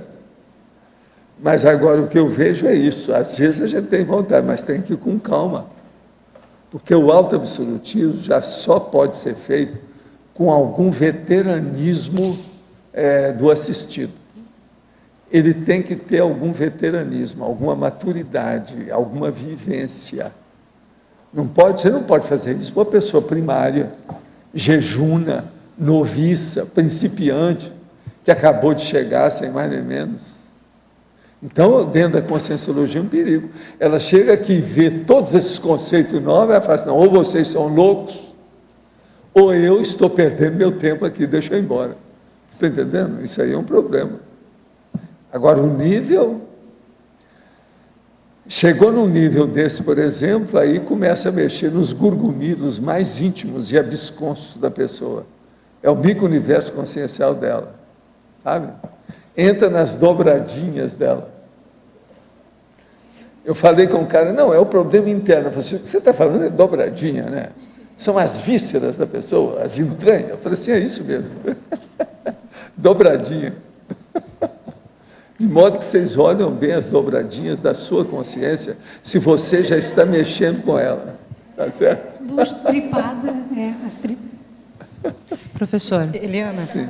Aqui, seguindo essa linha que o senhor trouxe, o senhor falou a questão do veteranismo. Existe o veteranismo em algumas áreas. Por exemplo, tem pessoas que, mesmo sendo novas na conscienciologia, já têm um veteranismo em uma determinada área. Precisa de saber se aquela área tem interesse evolutivo conscienciológico. Sim, sim. Senão não adianta nada. O cara é veterano em fazer cigarro, charuto.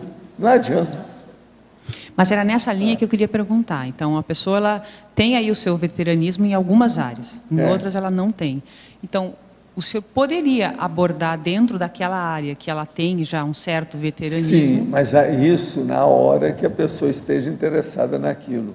Mas, às vezes, aquilo não é o principal dela. Porque ela está fazendo aquilo, mas tem um rombo daqui, ó, enorme. Precisa preencher aquele rombo. É uma fissura. Que vai impedir o veteranismo de funcionar. Tem um buraco ali na vida dela. Ela está deixando aquilo para trás. Sim. Então não adianta nada. Como é que faz? Então aí é que dá vontade. Olha, você tem um absolutismo. É voltar, quer dizer, aquele negócio, retorna para refazer o que está lá. Que há um buraco, uma fissura. Fraturou o problema do destino da pessoa. Nesse sentido que é absoluto. Por que é que eu estou aqui? Por que é que eu volto a falar nesses assuntos? Porque o assunto complexo aqui As pessoas têm que mexer e fazer abordagem em vários ângulos. Vai chegar um ângulo que pegou a pessoa. Não, é esse que a gente quer, porque cada um é de um jeito. Agora que eu entendi, quando o senhor deu contra no Arlindo, e eu também estava falando no absolutismo relativo, porque o que ela está falando é tentar fazer o absoluto relativo. Mas o absolutismo no momento evolutivo não quer dizer o relativo. Nunca mais. Não tem, naquele momento evolutivo, aquilo é o absoluto.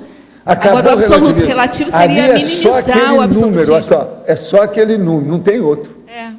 Esse aqui é o número fatal que eu chamo. Pelo exemplo dela, agora que eu entendi por que o senhor deu conta, né, gente? Eliana, por favor, página 22, fatologia, a 7ª linha. Você poderia aprofundar o fato de cair na malha fina da auditoria evolutiva por sonegação de talentos e competências pessoais?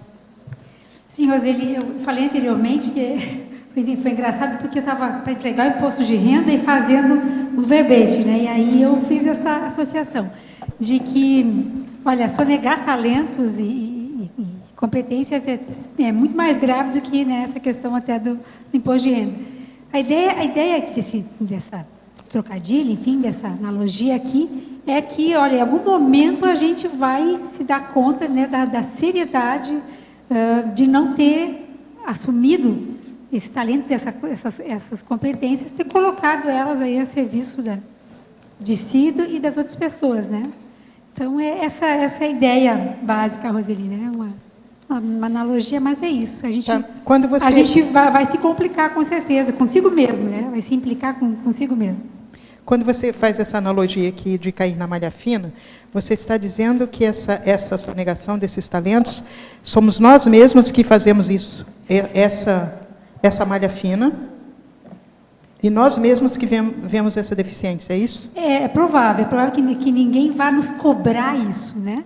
Mas a gente é que vai fazer essa autocobrança. Por exemplo, se no momento evolutivo, essa ideia do autoabsolutismo seria assumir, né, um tal posicionamento ou tal tarefa em função daquele talento, daquele traforte específico que você tem e está tirando o corpo fora. E aí, né, não fez depois. Vai cair na malha fina, vai complicar. Então vai ter que repor isso de alguma forma, né? Como a gente tem que repor aí para o leão, quem cai na malha fina aí, isso, uma retificação aí. Obrigada. Professor, voltando só àquela questão do absolutismo por áreas, fazendo um link com o verbete aqui da Eliane, se nós analisássemos, por exemplo, na página 25, ela fala do item 16, que é o tenepsograma. Então, se eu vou considerar a questão da minha TENEPS sobre o viés absoluto, seria da seguinte forma: qual é o melhor, o que eu posso fazer, qual é o top, qual é o máximo que eu posso produzir para ter uma TENEPS no meu melhor? Seria nesse sentido o conceito do autoabsolutismo? Eu vou ler algum dos itens que o João Paulo relacionou e que eu fixei aqui na questão da mega-análise. Ok. Autodesempenho. Presta atenção. Olha a relação. Agora, autotrajetória. Olha só, isso está tudo no verbete, viu? Estou falando o verbete da Eliana. Agora, cronoevoluciologia. Quer dizer, naquele momento evolutivo, é o processo da cronologia. Do ponto de vista de evolução, isso é a cronoevoluciologia. Então, veja, o autoabsolutismo aí. Agora, autoconscienciometrologia. Uma pessoa que chega, entende, assimila e assume a condição, seja ela qual for, mas de determinado posicionamento, postura, que seja de autoabsolutismo, ela já tem a autoconscienciometrologia. Ela já está entendendo isso mais. Entende? Agora, autoavaliações. Essa aí é das maiores avaliações que uma pessoa pode fazer. Agora, você veja, tudo isso tem aí no verbete. Agora, autoauditoria quinquagenária. Isso aí já é para uma pessoa que está depois dos 50, 65 anos, a terceira idade física. É a hora que a pessoa tem que parar para pensar. Por quê? Mais da metade da vida já correu. Ela tem um restinho. E outra coisa, o corpo já não é mais o mesmo. Na primeira fase da vida, a pessoa usa um corpo que está muito disposto. Está com a corda toda, gasolina azul. Na segunda, ela vai ter que cuidar do corpo. Na primeira, o corpo cuidou dela. Na segunda fase, ela cuida mais do corpo. Então, por exemplo, eu na minha idade, eu cuido mais do corpo do que o corpo de mim. Entende? Porque eu estou aproveitando o resto que sobra de todas as falências dos órgãos e sistema, aquilo que ainda não entrou na falência. Então, eu não posso entrar em falência. A minha firma corporal tem que sair bem. Você está entendendo o que quer dizer? Então, como é que faz? Hein? Mega empresa. Depois eu falo em banheiro, o povo quer achar ruim. Eu estou certíssimo, não tem outro jeito. Agora, olha, a gente fala aí com esses jovens aí, ó, que estão desperdiçando a vida. Por quê? Não tem nada no corpo, o corpo está tudo 100%, tudo nos trinques, sabe? Agora, veja, eu preciso saber o que eles estão fazendo com isso. Estão jogando fora o corpo? Como é que faz? Como é que são os pecadilhos mentais? Isso é terrível. Agora, escuta para você. Pode comentar em Politicologia, página 24, as escassas políticas públicas específicas para a meia-idade. Aqui em Goiânia, na PUC Goiás, temos a UNAT, Universidade Aberta à Terceira Idade, que também trabalha com alunos na meia-idade. Que tipo de programa ou oficina conscienciológica pode ajudar esses alunos a tomar gosto pela escrita? Uma boa essa, hein? Essa aí é uma boa. Nossa, com certeza. Olha, estudar, né, todo o processo conforme, por exemplo, da verbetografia, primeiro a gente começa a estudar para entender o verbete, né? Por exemplo, entender como é que ele é construído, a lógica dele, todo o encadeamento, ele é completamente interconectado. E depois a gente também passa para a etapa seguinte, que é se predispor a escrever, né? A tentar exercer essa técnica aqui. Isso seria interessante. Agora, para a questão, né, do público leigo, enfim, se não fosse um grupo dentro da conscienciologia, por exemplo, eu acho que dentro de atividades para essa faixa etária, a questão de pesquisar, de estudar, de técnicas de redação, isso, acho que isso falta bastante, porque a gente está falando aqui na meia-idade, nesse verbete, mas é uma preparação para a terceira idade. E a gente vê que as políticas aí para a terceira idade, elas são muito mais voltadas para a questão de lazer, de entretenimento, né, de passeios, de aproveitar algumas outras questões, e muito menos voltado para o processo do mental soma, que não envelhece nunca, né, que não deveria envelhecer nunca. Então, acho que se poderia, sim, fazer oficinas de escrita, de leitura, de pesquisa, de refutação, certo. E por aí afora. Né? Muito bom. Agora, ó, outra coisa para você. É possível fazer uma autoauditoria sem que se faça a TENEPS, ou mesmo sem que se tenha conseguido instalar o EV de forma integral? Se sim, como proceder? Olha, claro que é possível, porque talvez a sua autoauditoria vá mostrar exatamente que está faltando isso. E por que está faltando isso? Por que você... Vai depender da sua idade, do seu momento, das suas condições. Talvez você esteja se preparando para iniciar a TENEPS, várias questões aí que ainda não conseguiu atender para iniciar a TENEPS. Né? A questão de ver essa só depende de vontade, de vergonha na cara, porque não vai depender da idade, do momento, da situação. Então, pode sim, deve fazer em qualquer momento e não tem desculpa nenhuma para não fazer isso. Gostaria de saber se o senhor conhece ou estudou o trabalho do polímata norte-americano Walter Russell a respeito de energia, luz, consciência. Russell pressupunha a existência da mente como causa, enquanto o cientista em geral assume a existência da mente como efeito. Escuta, conscienciologia estuda a consciência como causa, é a própria evolução, é feita por ela. E outra coisa, o serenão é 100% causa. Presta atenção nisso. Então, a gente está de acordo, mas ele ainda foi muito superficial. Nós aqui vamos e mexemos por todo lado, ciscamos em todos os cantos para falar isso. O senhor poderia comentar como a crescente habilidade de heteroconscienciometria pode evitar a postura de pensar mal nos outros, podendo assistir a quem quer que seja? Olha, o problema todo é o seguinte: a gente tem que pensar na conscienciometria para ver as pessoas, os seus trafares e os seus trafores, e ajudar a pessoa a superar esses trafares. Agora, o que se passa? Com uma condição dessa, a situação ou percentual da qualidade da sua assistência, isso vai aumentar. Vai chegar um ponto que você pensa mal dos outros, está sem ambiente, fica ruim. Aquilo não pega bem nem para você.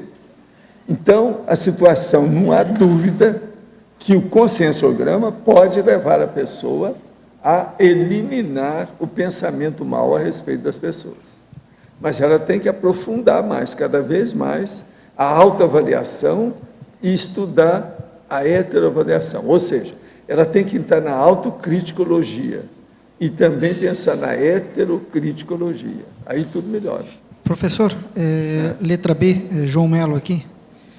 Eu estou tentando aumentar minha compreensão sobre o autoabsolutismo, e não está fácil, tá? Aqui no verbete do dicionário, aqui na introdução, na terceira linha diz assim: a consciência tem que assumir o que é e representa, ou seja, o seu patamar de evolução no momento evolutivo, não sendo possível racionalmente se apresentar sempre ao modo de ator performático em nível menor ao já plenamente conquistado. Isso seria uma característica do autoabsolutismo? Não, está começando, né? É um caminho. Está começando a se manifestar. Agora, você veja, isso aqui é uma neopesquisologia. O problema do megatributo serenão e o nosso autoabsolutismo, tudo é neopesquisologia. Tudo são temas de neopesquisa. Quem é que estuda isso? Somos só nós. Então está certo, tem sua relação, não há dúvida. Está entendendo? E, assim, seria aconselhável fazer um mapeamento, um automapeamento da não, onde você se pode aplicar fazer uma coisa muito boa, viu? Que é o seguinte: examina na sua vida o que você já fez até hoje como autoabsolutismo. Se já tomou atitude, superou aquilo, atendeu e já ultrapassou, você já está além daquilo. Então, olha quais são os autoabsolutismos no momento evolutivo já ultrapassado, aquilo que já passou. Entende? Às vezes vai ter alguma coisa. Por exemplo, o seu caso de tomar atitude de vir para a Foz. O problema de assumir a família. Tudo isso é autoabsolutismo. Por quê? São passos assim, decisivos, muito sérios na sua vida, não é verdade? Porque você na verdade, na questão do prisma, você pegou aquilo que eu chamo de rollback. Veja bem, é que a turma é boa, né? É o pacote completo ali. Pois é. Veja, isso é que é autoabsolutismo. Agora, a gente tem que fazer o levantamento disso. O que você já conseguiu superar com esse autoabsolutismo? Tem lógica? Tem. Entra por aí, que eu acho que aí você vai clarear ainda mais o processo. E outra coisa, professor, em relação dos temas da constituição do CGC, da CCCI, ou da Cognópolis aqui, a descrenciologia seria, por exemplo, item do autoabsolutismo? Não, esse é básico. Não pode fazer uma coisa sem a descrenciologia. Em matéria de cosmoética grupal, eu acho que não tem jeito, não é? Não tem saída. Isso aí é preliminar, é basilar, é fundamental, entende? É um embasamento da situação. Tem que ter. Por quê? Por causa da pesquisa. Por exemplo, a hora que eu falo aqui, neopesquisologia, que é esse nome, o tipo desse verbete aqui, ó. Neopesquisologia, o que é isso? É descrenciologia. A hora que eu falo aí, megatributo serenão, é descrenciologia. A hora que eu falo auto-absolutismo, a ciência não permite.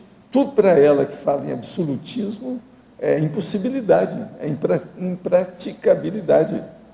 Não é possível. No entanto, eu mostro que o negócio é possível. Por exemplo, peremptoriedade, que é isso aí. Também eles acham que não pode. No entanto, existe.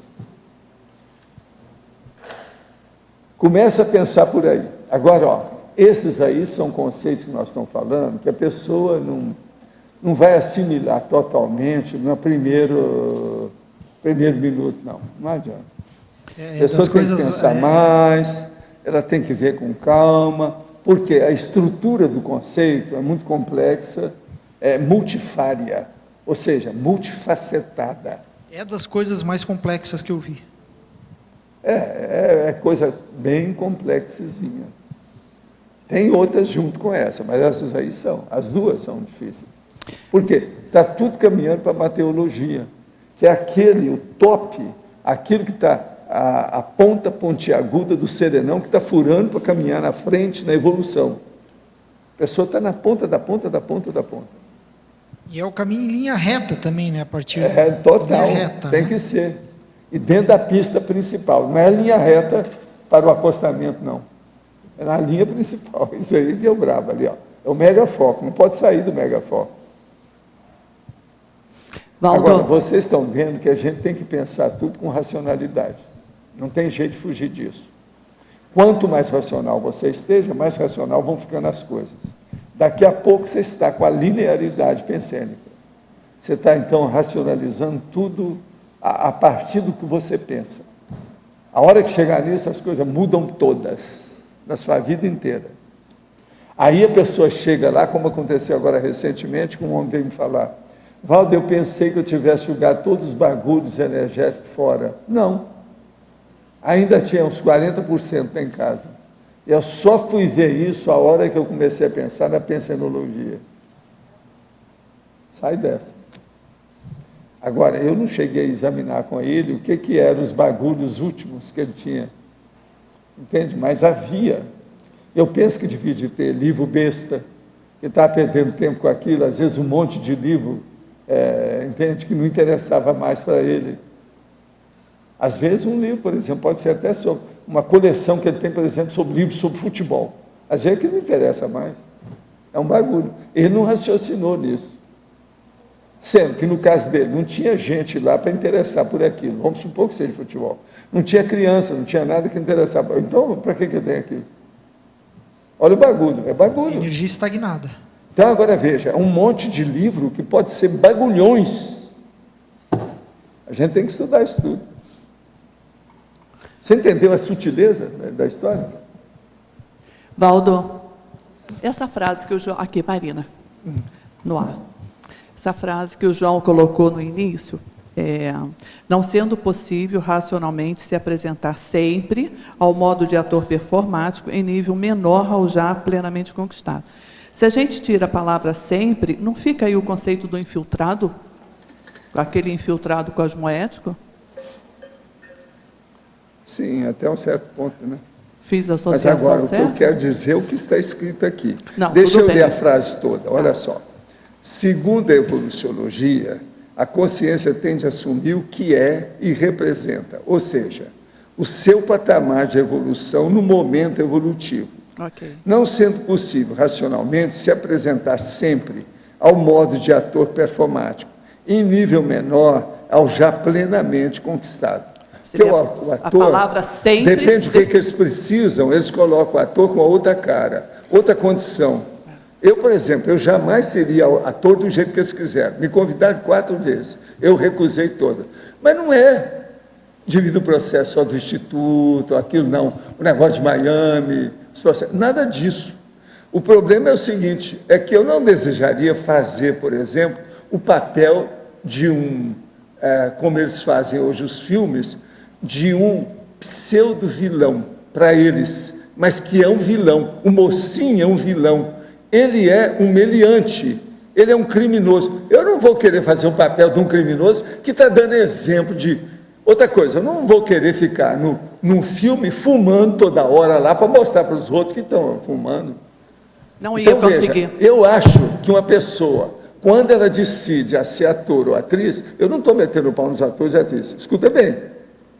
Mas a hora que eles decidem fazer isso, já mostra uma queda da lucidez. O que vocês acham? Isso falta Está entendendo? Está faltando. Ok. O que vocês acham? Eu acho isso impossível. Por exemplo, você acha... Tem aquela história que eu fui falar isso com um cara, ele vira para mim assim, mas, Valdo, você pode escolher o papel que você vai fazer? Pode uma ova. Para o cara chegar lá no nível, eu vi isso em Hollywood. O negócio é terrível. As mulheres, às vezes, para crescer lá dentro, vão de cama em cama. E os homens? Tem que, entendeu? Fazer concessão impossível, marginal, errada. Agora, o cara chega num certo ponto, ele é bom, é multifacético, como eles falaram para mim. Você é bom, você é multifacético, seu histrionismo, nós precisamos de uma pessoa igual a você. Vem ajudar, nós temos vários papéis para isso. É bom para eles. Bom para eles, mas para mim. Entendi. Agora, veja, eu agora vou entrar nessa história e dar mau exemplo de criminoso lá dentro. O cara me chama, por exemplo, vamos supor, eu com a minha barba toda aqui, ó, você daquele cara que roubava os índios no México, aquele que tinha, aquele negócio que, uma vez eu te mostrei a foto que havia lá, que eu tirei roubando a graça. Você lembra daquilo? Eu me vesti de general lá, que lá tem as roupas, e eu com a minha barba. E outra coisa, tinha que ser um general mexicano, e a graça também toda arrumadinha de Índia. A mocinha, e eu roubei.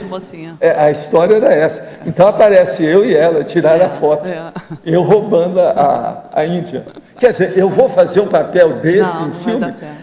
Acho que foi a Marina que olhou e falou assim, isso não é a sua cara, não tem nada a ver com você. Não vai dar certo. Ela falou. Não vai dar certo, né? Então, por exemplo, se eu entrar, seria aquilo. Tá, entendi. Seria aquela condição. Agora, veja, lá o general estava perfeito. Estava perfeito. Eu mostrei aqui depois, não esquece, não, mas isso aqui está perfeito. Eliane, ainda tem tempo de você me responder? Então, vamos lá. Na página 25, argumentologia. Quando eu li os exemplos, Eliane, também houve uma associação com a seguinte informação, vê se você concorda. Parece, né, que com a conscienciologia caminhando, cada vez mais é possível que tenhamos mais consciências morexistas, né? Parece que a morexi pode ser que ela cada vez mais se aplume, né? Então, se você concordar, o que você acha da gente colocar consequente autoprognóstico de complexo e possíveis morexes? Interessante, Marina. Você acha? Porque aí também continua no exemplo profilático, não é? Não, com certeza, acho que complementa. Eu não tinha pensado nisso, mas que bom. Fica... Porque lendo, fica coerente, lendo do início ao fim, eu acho que o leitor faz essa associação com facilidade. Que bom. Quer que eu repita? Na exemplologia, página 25, né, Mariana? Isso. Na última frase da exemplologia. Então, nós ficaríamos assim, ó, e consequente autoprognóstico de complexo e possíveis morexes. Ou alguma coisa, Eliane.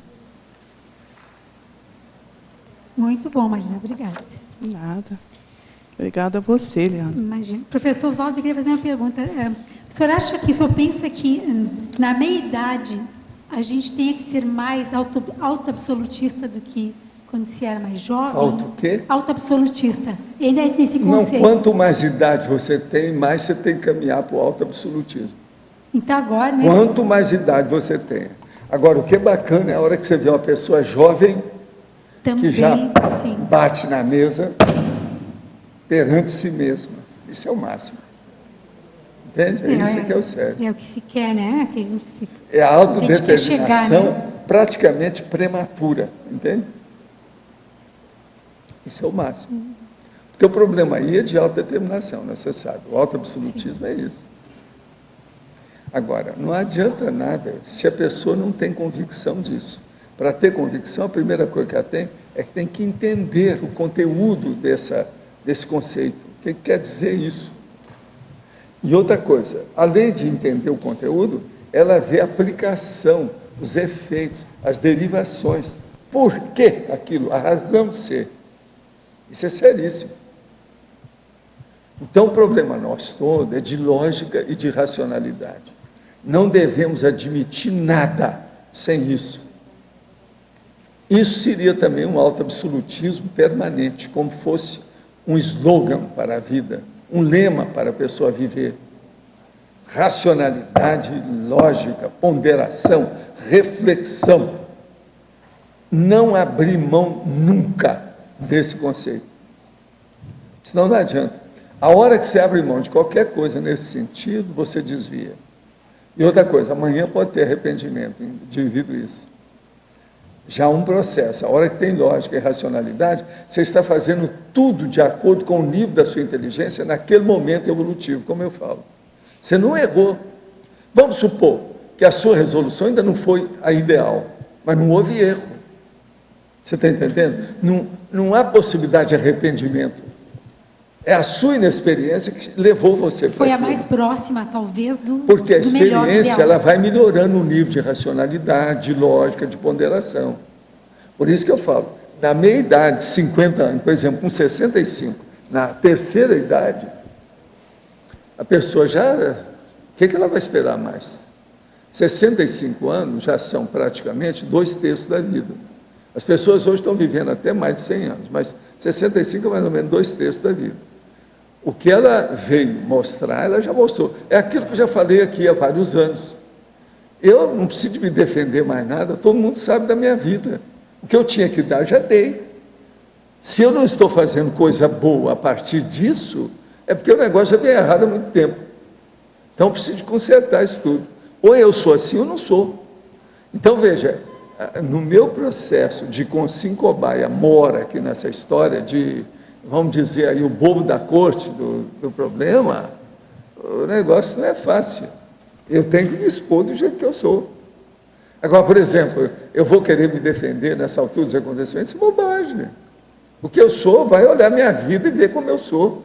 Com 80 anos, é a 4ª idade. Fim de papo. Não tem mais defesa. Então, a pessoa que vai defender nessa idade, não. Se a pessoa vem me falar, mas Valdo, se defenda. Eu falo, não, eu vou dar minha vida para a pessoa. Ela examina como é que é. Veja a minha vida como é que foi. Mete um detetive para saber da minha vida. Vê como é que eu sou. Vai lá no SNI, vê meu nome, como é que está lá. Dizem que eu tenho uma ficha, ainda não vi. Agora parece que vão abrir isso, né? Eu deixaria uma hora ver minha ficha. Comissão da verdade. Eliana, aqui na letra B. Na definologia, você coloca que a autoauditoria ele é um método, né, de avaliação do próprio desempenho na execução da PROEX. Na segunda página, você fala ali na laboratoriologia, uma série de laboratórios relacionados ao tema. E eu queria te perguntar o que você acha de incluir na laboratoriologia o laboratório serenário. Não sei se você lembra quando a gente estava no congresso de serenologia e de INVEX no ano passado, lá no campus da Aracê, Sim. que teve uma mesa de experimentadores do serenário. E, basicamente, assim, o denominador comum que eles colocaram é que, no laboratório, eles fizeram um balanço da PROEX, assim, né, do que eles fizeram, deixaram de fazer, e, inclusive, saindo com prescrições, né, autoprescrições do que fazer a partir dali, né, para resolver pendências e acelerar determinadas questões pessoais. Então, eu fiquei pensando se não seria interessante, dentro do que você traz aqui no verbete, incluir. Achei bem lembrado, nós. E você vê, né, como quando a gente não tem experiência, a gente, às vezes, sonega a informação. Eu não fiz ainda esse laboratório, né, pretendo fazer aqui, em Foz, e, né, no campus da INVEX. Mas eu acho que está corretíssimo. Tem a ver, eu lembro dessa mesa, realmente as pessoas saíram lá com balanço, né, do seu processo pessoal, com prescrições, com uma série de diretrizes. Eu agradeço a tua contribuição. Obrigada. E eu queria só complementar assim, uma pergunta. O que você poderia dizer, assim, fazendo um exercício, Eliana, se você estivesse olhando para você, assim, lá, sei lá, uns 20 anos, o que você diria para você, assim, né, assim, pegando para mim um pouco assim, também o teu exemplo, do que você teria feito diferente, o que você teria focado mais na sua vida, aberto mão de determinados fatores dispersivos para ajudar aí a juventude. Você diz aos 20 anos ou há 20 anos? Aos 20. Aos 20? Aos 20. Uhum. Eu teria dito para mim, prioriza a técnica da inversão existencial, coisa que eu não fiz, e você sabe, você viu meu trabalho lá, eu perdi aí essa técnica por imaturidade. Viva a inversão existencial. Uma coisa aos 20 anos é ficar lá nos 20 anos. Isso é um cara que falou para mim, não, aos 20 anos eu desejaria ficar lá, sem mudar nada. Tá certo? Eternamente jovem. É assim que a psicologia fala com o povo, né? É um erro isso aí. Helena, há uns 2 ou 3 anos atrás, teve um balanço existencial aqui, e que teve uma característica da turma, pessoal. Sabe que o balanço tem mais de 100 pessoas, normalmente, né? Mas era o pessoal que estava assim, a faixa etária estava pelos 60 ou mais de 60, estava todo mundo meio desesperançoso. Foi o contrário, foi falado aqui na tertúlia, foi falado lá, mas a característica daquela turma era isso. O pessoal estava justamente meio desesperançoso. E você está justamente direcionando o verbete mais para esse pessoal. Não, agora é que você tem que fazer um balanço, né? O que você, o pessoal que esteja, ou esse pessoal que estava vendo, ou não, o pessoal que esteja mais ou menos nessa faixa, que está justamente o contrário, né? Vendo com negatividade isso, né? Meio na Avenida da Saudade, aquela coisa, que o professor Valdo fala. O que você pode falar? Não é esse, é as flores de cemitério. Olha, não dá tempo. Tem ainda a minha mitologia, assim, ó, o mito de já não ter tempo para mudar. Não, sempre é tempo. Então, não desiste, não joga a toalha, vai lá, faz o que pode. Do jeito. Não tem pessoas, a gente está vendo vários casos de pessoas de 80 anos publicando seus livros agora, a mãe da Jaqueline Narras, a Dalva, enfim. Então, não vem com desculpa de esperança ou não. Aos 80 anos aqui, tem 2 coisas interessantes. Abotoadura, ele fala, só velho que usa. Calçadeira, só velho que usa. Por incrível que pareça, a abotoadura eu praticamente não uso, porque eu não preciso ficar das... Lenço de pano também. Mas calçadeira eu tenho, eu também tenho. Eu tenho, porque é muito mais fácil. E a minha é de metal, grandona, tudo, muito bem feito. Agora ele está falando que é só velho que usa. Tem as 2 coisas aqui que eu vi. Assim, essas são minhas. Agora, a abotoadura eu não uso mais, muito embora eu tenho tudo. Porque a minha camisa já vem, né, com 2 botões. É muito mais prática, mais confortável. É lógico. Você usa calçadeira? O Fernando usa. Então, lenço de pano, sabe aquele que vai no bolso? Eu acho engraçado. Tá certo. Mas ele está falando aqui que é só velho que usa. Eu estou tentando ver o que é meu, para ver se eu estou de acordo. Mas, olha, eu espero, então, mais 100 verbetes da sua parte. Tá certo? Vamos em frente, tá bom?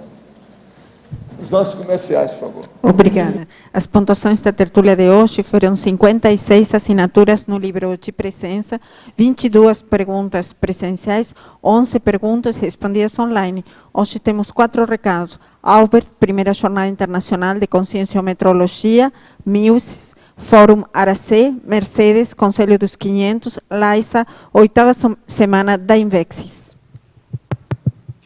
Boa tarde. A CONSE convida a todos a participarem da primeira Jornada Internacional de Conscienciometrologia, que ocorrerá de 6 a 8 de julho, aqui em Foz do Iguaçu, lá no Discernimento. O slogan da jornada é o caminho para a harmonização intraconsciencial. Estão todos convidados. Maiores informações e inscrições na recepção do CAEC. Obrigado.